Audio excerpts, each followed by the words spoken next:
Minecraft, the movie that teaches kids the joy and power of raw creativity, but only if they use it to set up a successful business. A Minecraft movie has tons of things that don't make sense. In the games, when you play as the blue-clad Steve, it's obvious that he is a native of the Minecraft overworld. While Steve may not be a villager per se, he still appears blocky like the villagers and everything else in the world around them. Same goes for things like his guest appearance as an unlockable fighter in Super Smash Bros. Ultimate on the Switch, with Steve retaining his true, blocky aesthetic there too. So, why is he a human played by Jack Black in a Minecraft movie? To be fair, the Minecraft game doesn't have much lore, but Steve being a blocky dude is one of the few constants in its world. Sure, adaptations don't have to be 100% accurate to be good, but what does making Steve human accomplish? The story itself follows 4 humans who come from Earth, but why couldn't Steve be a native overlander who helps them? While also cliché, it at least gives him a different arc from the other characters, and could also expand the story's themes a little bit. This beautiful world and everything in it will wither and die! By making Steve a human in a Minecraft movie, the filmmakers gave themselves the task of having to give Steve a backstory and explain how he finds himself inside the Minecraft overworld. The backstory we get is Steve wanting to be a miner as a kid. Now, this is obviously an absurd and overly on-the-nose explanation for Steve's initial motivation, but to give director Garrett and the film's writers some credit, it is clearly meant to be intentionally absurd. It's actually based on a joke tweet from years ago. As a child, I yearned for the mines. To give them a bit less credit, however, it also seems that the film is at least partially sympathetic to young Steve's plight of wanting to be a miner. Hopefully, we don't have to explain why child labor isn't a good thing, but some corporations have been making a push to loosen restrictions on it. So, even though it's played as a joke, it's a fairly hot-button topic to casually toss into a kid's movie. Obviously, child Steve doesn't end up working in the mine. He gets chased off by an old-timer miner. And right after he runs away, the movie cuts to him as an adult, now played by Jack Black, in a boring office job where he's miserable. He explains in a voiceover that he still must follow his dream to become a miner, as if denying him that as a child was somehow wrong.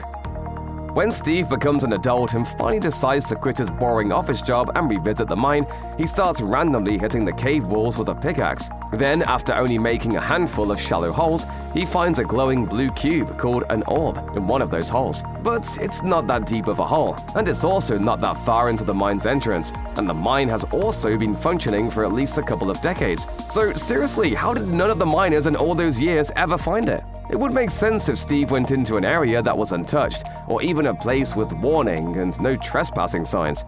But nope, it's right there, practically in the open. Obviously, it's just a pacing thing. Kids are in the theater to see the big pretty Minecraft world, not some old guy figuring out his life. But in a story already stretching suspension of disbelief, that was one of the biggest stretches.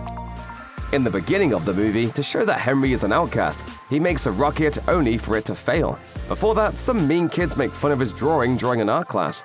Well, Henry says he'll prove that his jetpack can work and then spends a minutes-long montage making one from school supplies, and the teacher doesn't do anything to stop him. In fact, when Henry straps his makeshift rocket pack on a science room skeleton, the teacher is there as one of the onlookers. Then one of the other kids cuts one of the wires, which causes the rocket and plastic skeleton to careen into a factory and cause an explosion. Why would any adult allow this to happen? There are admittedly plenty of jokes about how bad the school is, but in any real-world scenario, that teacher just got fired or worse. It's just tonally weird to be so cartoony in the real world, which makes the contrast in the more fantastical overworld less defined. They want me to fight the chicken? One of the dumbest things Jason Momoa's Garrett does in the film happens just before he enters the overworld. He seeks out a goofy-looking pink sheep in the middle of a field, assuming it's somehow a quest giver for whatever game he's in. But why would he even think that in the first place? Now, on the one hand, they are in a weird, fantastical world, so Garrett thinking in terms of fantasy tropes isn't completely off base. Obviously, he's obsessed with video games and seems like the kind of guy who really liked the Jumanji movies, so having that be a frame of reference makes a certain amount of sense. But that's a huge leap of logic for anyone in real life. While the world indeed looks strange and cubic, it's not like it's pixelated the way a game would be. On top of that, even if he was simply evoking fantasy or computer role-playing game tropes, how often do those stories and games have sheep as quest givers? It was obviously written in as a joke, but jokes ought to at least make sense. In Minecraft, both the game and the movie, the day and night cycle is about 20 minutes. When nighttime rolls around in the overworld, creatures such as exploding creepers, green-skinned zombies, and arrow-shooting skeletons come out to play. The first time this happens to the main characters, they're heroically rescued by a sword-wielding Steve. Once they're saved, the group then decides to work together with Steve to find the Orb of Dominance. Steve wants it so he can save his friend, and the group needs it so they can go back home. After their alliance is formed, Steve takes them on a tour and shows them around the overworld. One of the first places Steve shows the group is a village where long-nosed villagers live and thrive. While Steve tells them villagers built some of the town, he boasts that he built the best parts of it. One such place is a chicken factory, where Steve created a complex contraption that hatches chickens and then cooks them with lava. This place makes no sense. Don't I know it? Once a square-shaped roasted chicken appears before the group, Steve takes a bite of it and burns his mouth. Which begs the question, why didn't Steve, an adult who presumably knows what hot food is, wait just a few minutes? He made this restaurant years ago, returns there regularly, and once again roasts his chicken with literal lava. You're not really convincing us you're a master of this world, Steve. In the Minecraft game, the player must fight and defend themselves against all the enemies depicted in a Minecraft movie. In fact, most of the items, weapons, and armor that appear in the film come straight from the games. In the game, it makes some sense that Steve would know how to fight to protect his structures, since presumably he was born in the overworld. That's not the case with the film. Sure, Jack Black's movie Steve possesses a seemingly magical ability to create anything he needs to be good in fights, but that only goes so far. Yes, he can create any weapons he wants, but that doesn't also mean he's automatically good at using them, especially considering he spent most of his life sitting behind a desk prior to living in the overworld. The suspension of disbelief is exacerbated with Natalie's fighting ability. To be fair, this is slightly addressed at the end when she starts a self-defense class, but where her abilities come from is not addressed earlier. Worse, the film could have easily explained that martial arts is something Natalie gave up to raise her brother, and this adventure helps her rediscover it. But that doesn't happen. Even Garrett's fighting ability beggars disbelief, since he's so washed up by that point. In the middle of the film, Garrett makes a heroic sacrifice. The characters are surrounded by enemies on a bridge, and after Steve and Henry manage to get aboard a nearby hot air balloon, Garrett decides to stay behind to give them extra time to escape and apparently dies in a massive, fiery explosion. It's actually surprisingly affecting. Director Jared Hess doesn't seem afraid to feature death scenes in a kid's film. And if things had stayed that way, it would have been a truly honorable sacrifice, completing Garrett's arc of going from a selfish jerk to a selfless hero. But instead, he returns at last minute to perform a Han Solo-ish save in the climax. It's supposed to be rousing, but it's honestly just deflating and predictable, and dumb.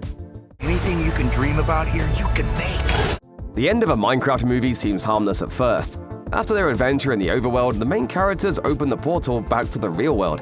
Once back on Earth, Steve, Garrett, and Henry work on a new beat-em-up video game based on their adventures, which becomes popular. Steve and Garrett also start a band that becomes famous locally, which in turn saves Garrett's previously failing retro video game business. In fact, all the characters use their respective creativity to launch successful business endeavors. Dawn starts an exotic petting zoo, and Natalie starts a self-defense class. Even Henry's successful rocket experiment earns him social clout. Up to this point, the whole film has been about how important creativity is to the human spirit, and how it's worth doing even when it seems difficult or purposeless. But since the movie shows all the characters ending up successful materially, it contradicts the theme of creativity simply being an expression of one's humanity. Being creative is instead shown merely to be a way to make some cash. It sort of sucks the soul and joy out of the message of being creative for the sake of it. But hey, this is Hollywood, where creativity is just a vehicle for money. So what can you do about it? Up front, the idea that a Minecraft movie has to end with the creation of a video game is dumb and unnecessary on its face. That's because when adapting a property from one medium to another, in this case a video game being adapted into a narrative film, you don't have to acknowledge video games in the film itself. This would be like every book adaptation ending with the author writing the book it was based on. However, if you somehow still insist on ending the film with the characters making a video game, why wouldn't the game just be Minecraft? Sure, it erases Minecraft creator Marcus Person's contributions, but so what? Also, more to the point, fictionalized depictions of how certain works of art are created are nothing new. Like Marty McFly composing Johnny B. Good in Back to the Future, for instance. I guess you guys aren't ready for that yet. But your kids are gonna love it. At least making the video game the characters develop at the end of a Minecraft movie be Minecraft would fit with the movie's overall idea of passing on the importance of creativity, while in the actual film it's just a random 80s-style beat-em-up game.